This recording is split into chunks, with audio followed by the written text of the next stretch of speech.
Amém. Eu vou fazer algumas perguntas aqui, não precisa levantar a mão, não precisa se manifestar, é só para a gente refletir, né?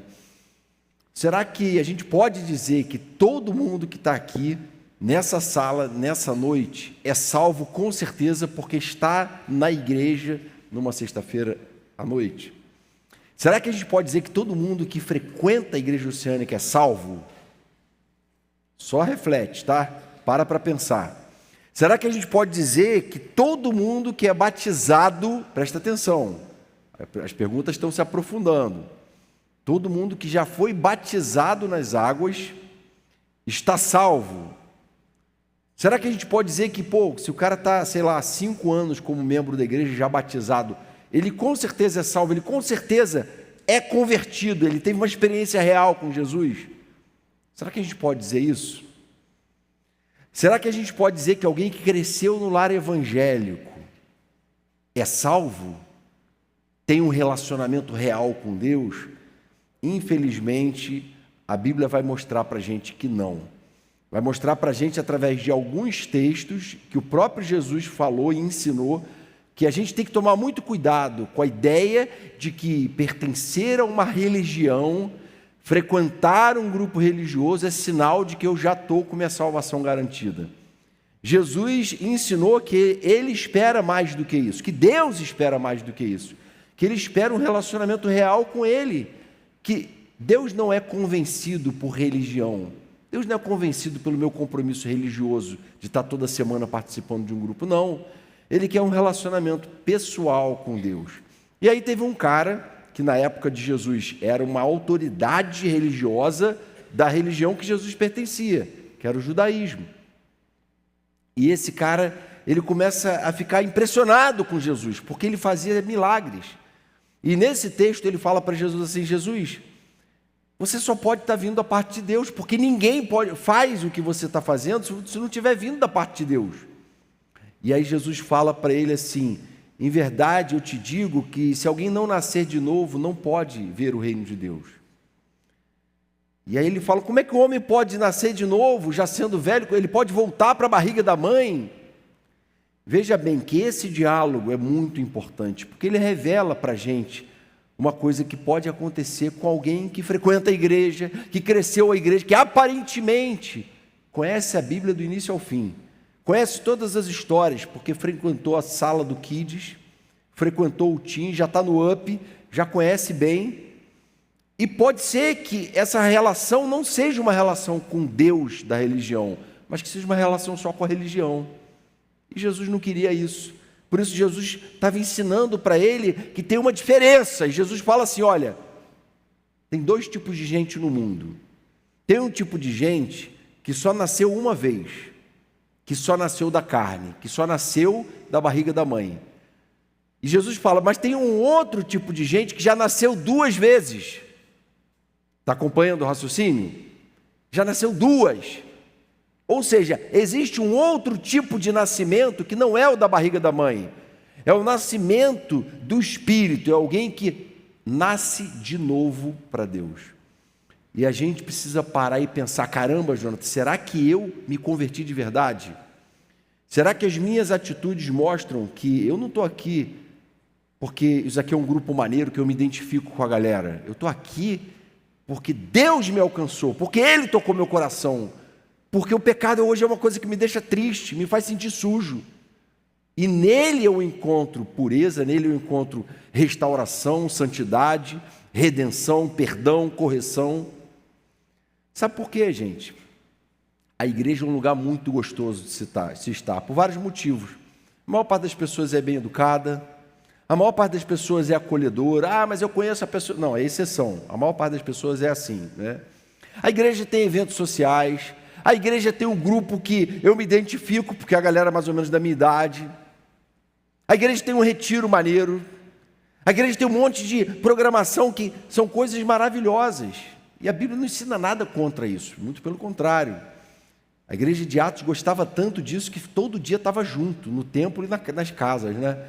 Viviam juntos, faziam tudo juntos, se divertiam juntos, curtiam a vida juntos e se devotavam a Deus juntos também.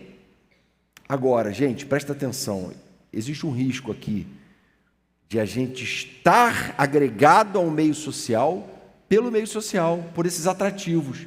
E não estar porque, caramba, eu preciso adorar o meu Criador, porque eu sou um pecador, e quando eu adoro a Ele, eu me coloco como criatura que precisa dEle, que precisa de conserto, de redenção, de purificação. Eu preciso ter um relacionamento com Deus. Essa tem que ser a nossa principal motivação, gente. Essa é a verdadeira motivação de todo mundo que se converteu de verdade, que nasceu pela segunda vez. Cara, eu amo estar na igreja por várias razões, mas nenhuma delas é mais importante do que a presença de Deus ali naquele lugar. Quando eu estou junto ali, cara, a gente adora, eu sinto a presença de Deus. Eu podia deixar de sentir qualquer coisa, mas a presença de Deus ali eu não posso deixar de sentir, porque é ela que me dá vida, ela que dá sentido até mesmo a essas amizades que eu faço aqui dentro. E aí, antes de a gente passar aquelas lições que a gente costuma fazer, vamos só fazer uma radiografia aqui do cara que parece que é convertido, mas não é, que é o Nicodemos da história, tá bom? Ainda de forma introdutória, não vamos entrar ainda no primeiro ponto. O texto diz que o não salvo pode ser crente, professo e profundo conhecedor da Bíblia. O texto diz que Nicodemos era fariseu, que era um nível muito alto dos mestres de Israel. E ele era, mais do que isso, era um dos principais dos fariseus. Era uma sumidade teológica, o cara sabia tudo de teologia, não é? E Jesus fala para ele, você é mestre em Israel. O próprio Jesus reconhecia que ele era um cara com muito conhecimento. E ele até reconheceu publicamente que Jesus vinha da parte de Deus. Mas será que a gente crer só basta? Será que a gente conhecer só basta? Não é? Tem um texto que devia estar no nosso radar, que é o texto de Tiago 2,19. Tiago fala assim, você crê que existe um só Deus? Você crê que existe um Deus, Criador dos céus e da terra, todo-poderoso? Muito bem, até mesmo os demônios creem e tremem.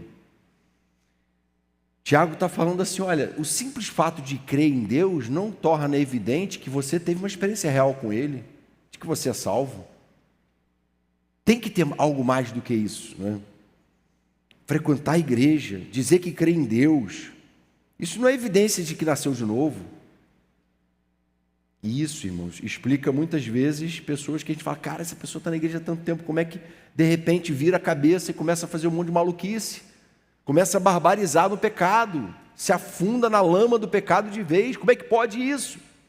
É porque ela tinha uma relação social bacana com a igreja, mas ela não teve uma experiência de novo nascimento.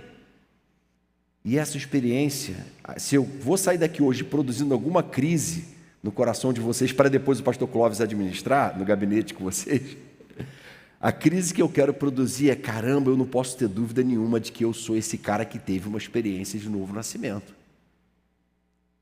Estava conversando hoje com o pastor Henrique, né? E às vezes a gente vê um cara tendo uma atitude e fala assim, cara, como é que pode isso, cara? Quando eu me converti, pastor Henrique comentando, né?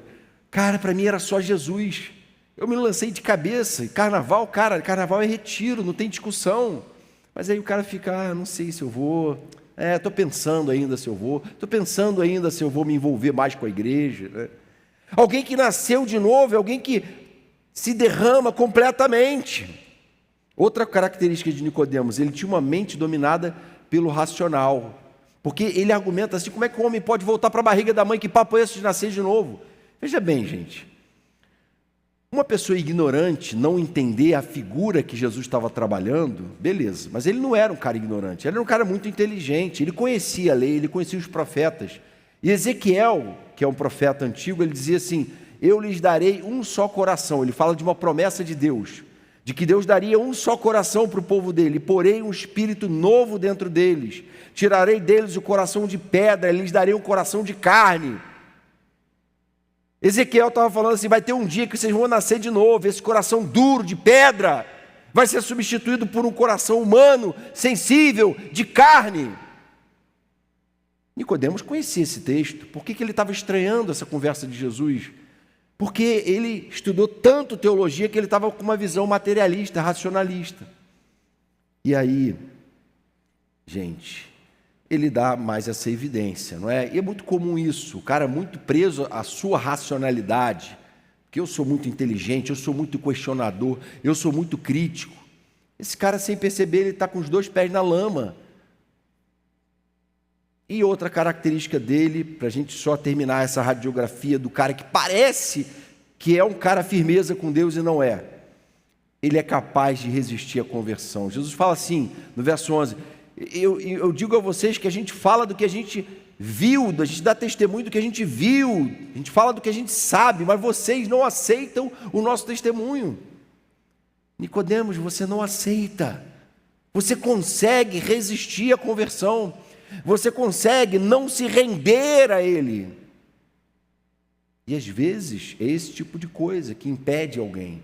Está tão absorvido pelas suas próprias ideias que não consegue se render aos pés de Jesus, não é? Tem gente que reconhece que Jesus foi um homem enviado por Deus. Jesus foi um profeta. Os muçulmanos falam isso, sabia? Jesus foi um profeta que veio. Mas jamais reconhece que Ele é o Senhor das suas vidas. E isso é diferencial de um verdadeiro cristão. Nicodemos, cara, Jesus, você veio da parte de Deus, você é um profeta, você é um cara legal, você fala coisas boas, você faz coisas tremendas. Mas filho de Deus não, o próprio Deus encarnado, isso não. Bom, aí agora a gente vai passar a ver o que o texto fala sobre o convertido de verdade. E aí é aquilo que a gente vai pegar para nossas lições aqui, porque a gente está trabalhando, né, Covin, com a ideia de que todo mundo aqui é convertido de verdade.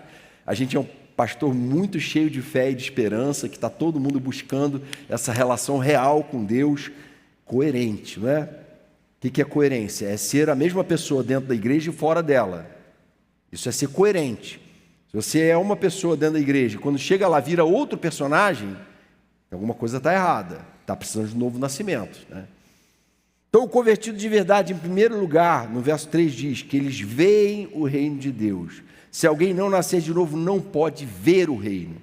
Que experiência é essa de ver o reino? É enxergar as coisas na ótica do reino de Deus, daquilo que Jesus revelou, que é o ideal para a gente viver aqui, é o que Ele viveu. Quem aqui já leu pelo menos os 8 primeiros capítulos de Mateus aí? Quem já leu? Todo mundo. Então você passou pelo Sermão do Monte ali, de 5 a 7, não é? Aqueles 3 capítulos ali, eles são o Sermão da Montanha, que Jesus sintetiza, resume os princípios, a ética do seu evangelho, da sua boa nova de salvação. Ele fala sobre como é que tem que ser a nossa forma de pensar, gente. Se você estiver doido para ler a Bíblia, mas não sabe por onde começar, vai lá para Mateus 5, 6 e 7, lê de uma tacada só esses 3 capítulos. Você vai ver ali Jesus, né, trazendo esses ensinos. Então, ali você lê aquilo ali e fala, cara, eu estou vendo o reino. É assim Jesus que é para ser? Se mentia, não minta mais, não é? Se alguém bateu numa face, vira outra. Se você vê alguém necessitado, vai lá e dá sua própria roupa para ele. Se alguém te pedir emprestado, vai lá e dá para ele.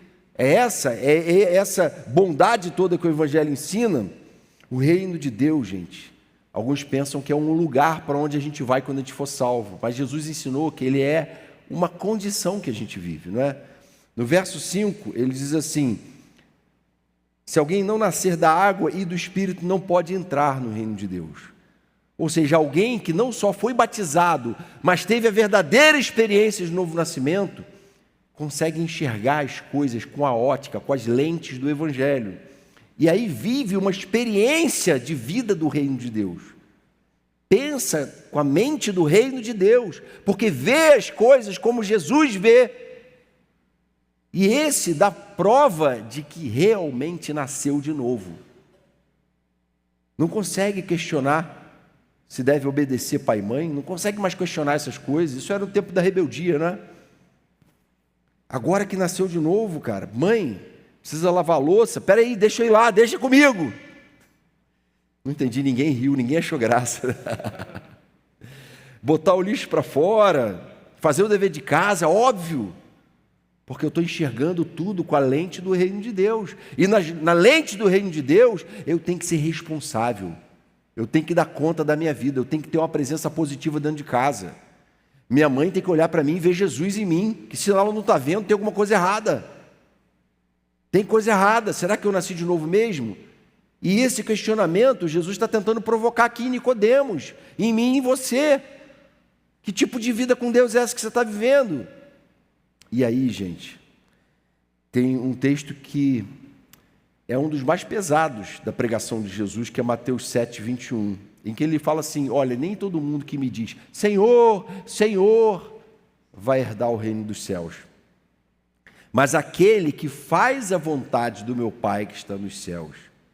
Muitos naquele dia vão me dizer, Senhor, nós profetizamos em teu nome, em seu nome expulsamos demônios, em seu nome fizemos milagres, e eu direi a eles claramente, afastem-se de mim, eu nunca conheci vocês.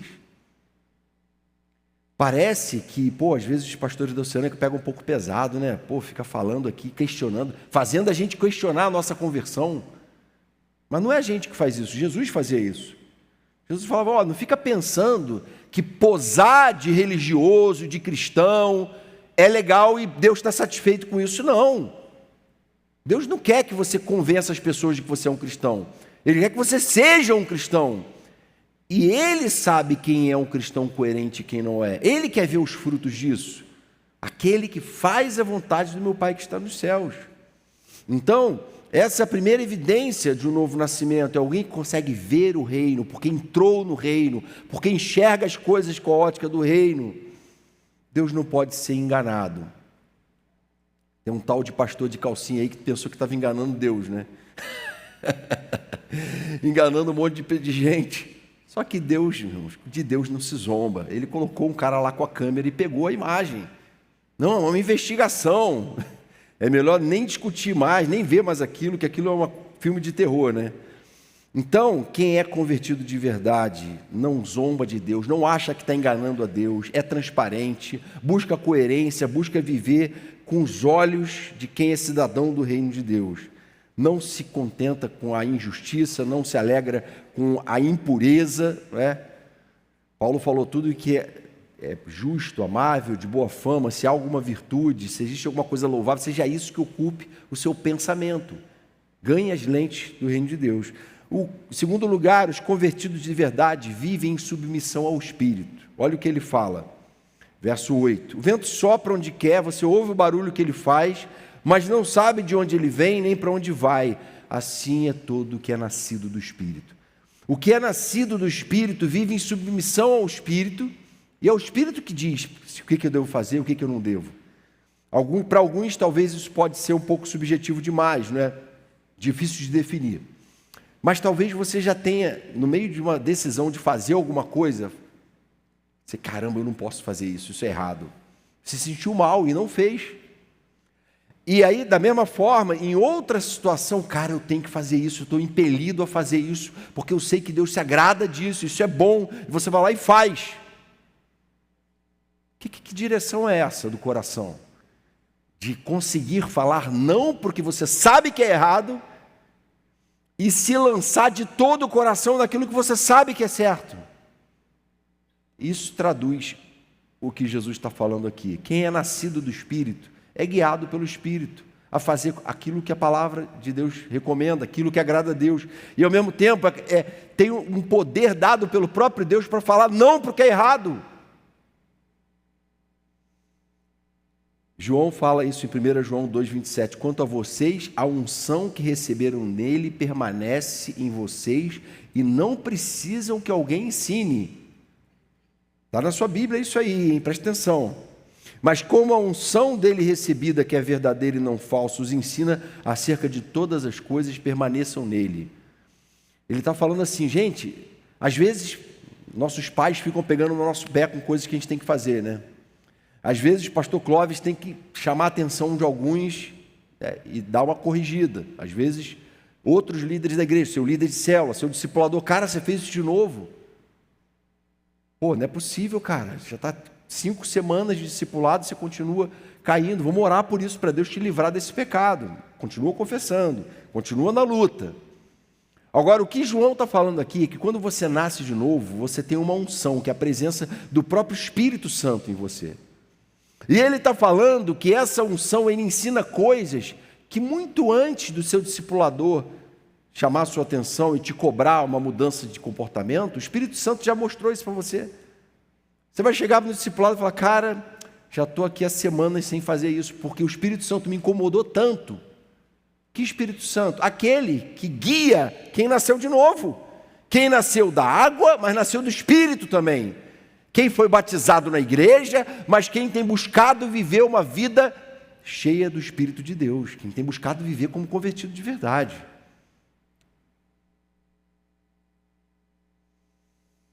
E aí, gente, a verdade é que até mesmo aquilo que é pregado desse púlpito aqui, semana após semana, quem não nasceu de novo, entra por um ouvido e sai pelo outro. Às vezes a gente prega a mesma coisa aqui durante anos, e aí de repente a pessoa vai e cai naquilo que a gente fica falando aqui a vida toda. A gente fala, como é que essa pessoa conseguiu fazer uma bobagem dessa? Quantas vezes a gente já falou isso do púlpito? Mas se o Espírito Santo não habitar o coração de vocês, eu garanto, essa mensagem aqui não tem eficácia nenhuma. A única garantia que esse ensino de Jesus vai entrar no coração e vai transformar é a presença do Espírito Santo no coração de cada um de vocês. Então, se você às vezes ouve uma pregação sexta, sábado, domingo, fala, cara, não consigo entender nada. Pô, eu levo aquelas lições, mas não consigo praticar nada do que eu entendo. Faz uma oração diante de Deus, Senhor, eu quero entender, eu quero viver, eu quero praticar isso. Senhor, meu coração está duro, está frio. Eu estou tratando a igreja como o meu clubinho de amigos. Não tem nada de errado com a vida social da galera da igreja, não. Isso é bom, você está no lugar certo. Já começou bem, está aqui numa sexta-noite. Mas não é só isso, é mais do que isso. A unção, você tem a unção, você tem que estar junto, buscando. E falar, Senhor, que essas pregações entrem, me transformem. Eu quero ser impactado. Então, se você não aceita repreensão de pessoas que te amam e foram colocadas por Deus como autoridade sobre a sua vida, questione se você realmente é salvo. Para pensar sobre isso.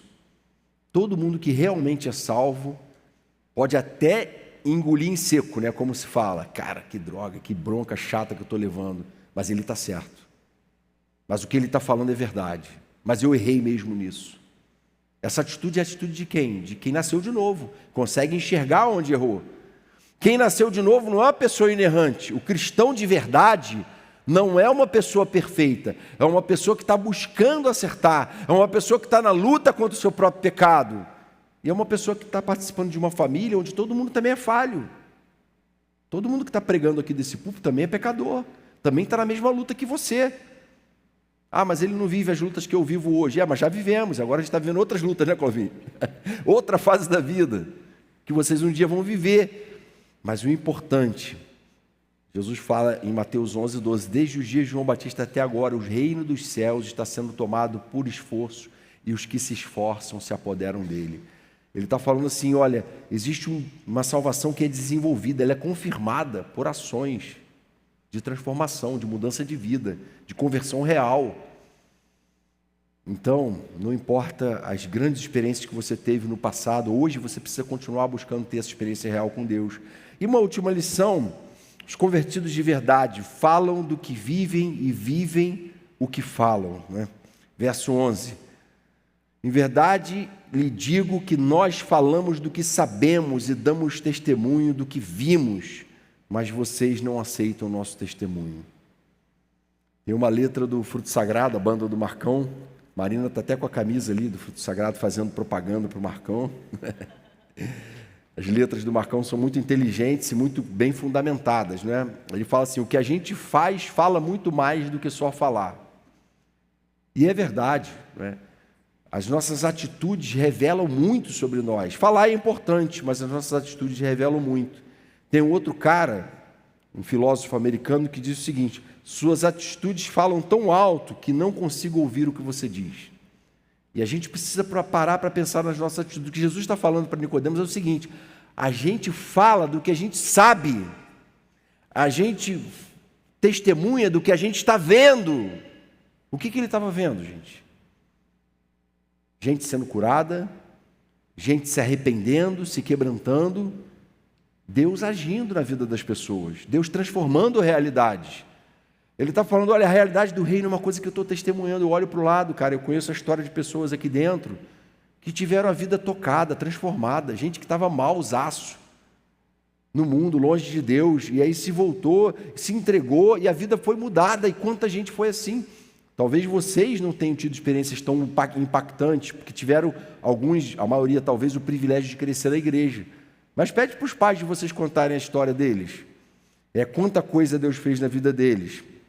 E aí você fala, caraca, esse cara que fazia aquelas bobagens hoje é um pai responsável, amoroso, zeloso. Esse irmão que está aqui na igreja, que era doidão no mundo, vivia em noitada, em zoeira e tal, hoje está aqui adorando a Deus. Aninha nunca fez isso não, tá, gente? Ela estava aqui adorando, eu pontei aqui, mas... Brincadeira. É porque a gente já viu muitos casos assim. Pessoas que começaram a ser usadas por Deus e hoje estão aqui pregando. Alguns dos nossos pregadores passaram pelo mundão, viram a desgraça que está o mundo. Comeram a alfarroba dos porcos do filho pródigo, né? E voltaram para os braços do Pai. E Deus transformou a vida deles e usou. Clovinho passou por isso, eu passei por isso. E Deus tem transformado a realidade de muitas pessoas. Então, o que Jesus está falando, a gente está vendo o que o reino de Deus é, a gente está vendo o que Deus está operando, e a gente está testemunhando do que a gente também está vivendo, que a gente está nessa luta de santificação, a gente está na luta para dar frutos, para a nossa relação com a igreja não ser uma relação religiosa de todo fim de semana, de clubinho religioso, não é nada disso, esse não é o projeto da igreja. O projeto da igreja é assim, cara, o UP é a minha base missionária. O UP não é um lugar que estão lá para me entreter, não, é um lugar que eu estou lá para me oferecer como missionário. Pô, eu tenho que chamar meus amigos para ir para o UP, eu tenho que chamar meus amigos para a célula, eu tenho que discipular, eu tenho que me deixar de ser discipulado, eu tenho que me permitir esse processo de vivência do reino de Deus. Então, aplicações aqui para a gente guardar. Só aceite viver em paz se você já tem certeza da sua salvação. Não fica em paz se você não tem essa certeza. Algumas pessoas às vezes falam isso, né? Igual o Nicodemo, como assim? Questiona isso, né? E aí, gente, a gente não pode ser assim. Lembra do filho do jovem rico? O jovem rico fala para Jesus, eu a vida toda, né, fui da igreja, conheço a lei do início até o fim, mas eu não sei se eu sou salvo. O que eu posso fazer para conseguir, quem sabe, comprar a salvação, obter a salvação, né? E esse é um questionamento que às vezes alguns passam. Agora, o que eu e você precisamos fazer é viver de tal forma que a gente não tenha dúvida. Se você tem dúvida, coloca isso diante de Deus. Deus, eu não consigo crer, eu não tenho certeza da minha salvação, mas eu quero essa experiência, eu quero te experimentar como um Deus real, o Deus que me criou, que enviou seu Filho para morrer por mim, tudo isso que pregam na igreja, eu quero ter fé nessas coisas. E aí, Romanos 8,16, Paulo fala assim, o próprio Espírito testemunha ao nosso Espírito que somos filhos de Deus. Muitos de vocês talvez já tenham essa convicção, cara, eu tenho convicção de que eu sou filho de Deus, que eu nasci de novo, que eu passei por esse novo nascimento, porque o Espírito Santo me dá essa convicção, esse senso de pertencimento ao reino. Então, é possível viver com plena certeza de fé em relação à nossa própria salvação, mas não alcançaremos isso sem um coração devotado a Deus. Isso é fruto de busca, tá? Se você não tem essa convicção, busque. Segunda aplicação, viva como alguém em quem o Espírito Santo habita. Quem nasceu, gente, de novo, não consegue viver em pecado, não consegue viver entregue ao erro, não consegue mais. Eu nasci de novo, isso não tem mais cabimento. Eu me converti na idade de alguns de vocês, eu tinha 16 anos, já tinha feito um monte de bobagem. E algumas dessas bobagens vieram atrás de mim, depois que eu me converti, querendo me chamar de volta para as bobagens. E eu falei não. E aquilo foi muito, muito difícil para aquelas pessoas, mas para mim não. Porque eu tinha convicção, eu tinha nascido de novo. Então eu falei, não tem mais como comungar com isso. Agora eu tenho uma outra identidade, eu nasci de novo. Agora, se não for para viver para Deus, minha vida não tem mais sentido, porque eu já tinha experimentado tudo que o mundo ofereceu, tudo não, quase tudo não, bastante coisa, tudo é coisa demais, né, Clovinho? Tem muita coisa que o mundo oferece que eu não experimentei e ainda nunca vou experimentar. Mas eu experimentei o suficiente para falar, cara, nunca mais eu quero voltar para isso. Eu quero voltar para os braços do Pai e viver na presença dele o resto da minha vida. 1 Coríntios 6, 19, Paulo fala assim: acaso vocês não sabem que o corpo de vocês é santuário do Espírito? E que o Espírito Santo habita em vocês, foi dado por Deus. Vocês não sabem que vocês não são de vocês mesmos? Olha como é que Paulo pega pesado. Ele está falando assim: você pensa que você é propriedade sua? Você pensa que seu corpo é sua propriedade? Você faz o que quiser com o seu corpo, o problema é seu. Isso aí, só pensa assim quem não nasceu de novo. Quem teve uma experiência real com Deus, fala assim, cara, meu corpo é de Deus, o Espírito Santo habita em mim, Ele é meu dono. Meu corpo, a partir de agora, só serve para servir a Ele. Ser santo, se preparar para servir a Ele. Pô, se eu estou fazendo alguma coisa que me distancia de Deus, eu estou fora, eu não quero mais. Amém? Então essa é uma convicção. Terceira aplicação, ore até ter certeza de que sua vida está sendo conduzida pelo Espírito Santo. Isso daqui, gente, é um ato contínuo, não é ore hoje.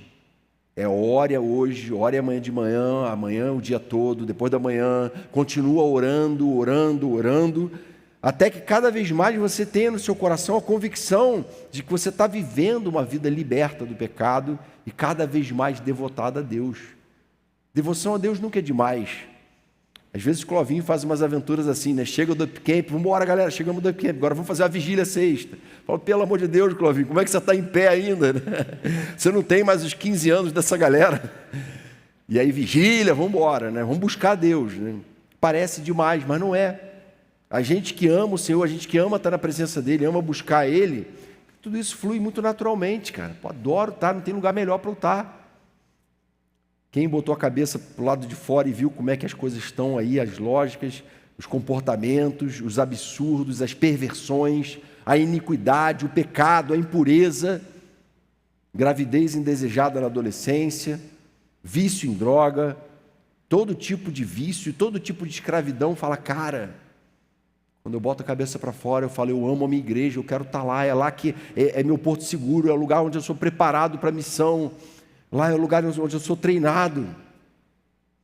E a gente vai ter agora esse fim de semana, amanhã, né? Nosso treinamento aí, que é guerra contra os nossos filhos. Até soube que teve algum jovem que falou assim, não, é para os pais então irem, né? O pastor disse domingo que era para os pais irem, né? É para todo mundo ir. Você é filho, a guerra que está acontecendo é uma guerra contra você. E você precisa estar preparado para enfrentar ela. E um dia você vai ser pai, você precisa desde já se preparar. Teve um pastor aí domingo que falou que você tem que preparar 20 anos antes, né, cara? Amém? Então guarda isso no coração, continua nessa busca. Ninguém larga a mão de ninguém, todo mundo em discipulado, em célula, firme, e Deus vai dando vitória dia após dia para cada um de vocês e para cada um de nós. Amém? Vamos orar? Senhor, obrigado pela Tua presença aqui no nosso meio, obrigado por essa reflexão que a Tua palavra trouxe para nós, Senhor. O Senhor foi quem tocou nesse assunto delicado da falsa conversão e nós, com muito temor, lemos e a gente quer te pedir, Senhor, vem derramar sobre cada um aqui convicção de que essa experiência que eles têm contigo é uma experiência real, é uma experiência de alguém que nasceu de novo, não é uma mera experiência religiosa e social, é algo maior, é algo pessoal contigo, que cada um no seu íntimo busque viver uma vida que te agrada, confesse pecados, lute contra a sua própria natureza pecaminosa e busque uma vida cheia do Teu Espírito, Senhor, uma vida de oração, uma vida de ligação, de conexão contigo. Em Teu nome que te pedimos, Jesus. Amém, Pai.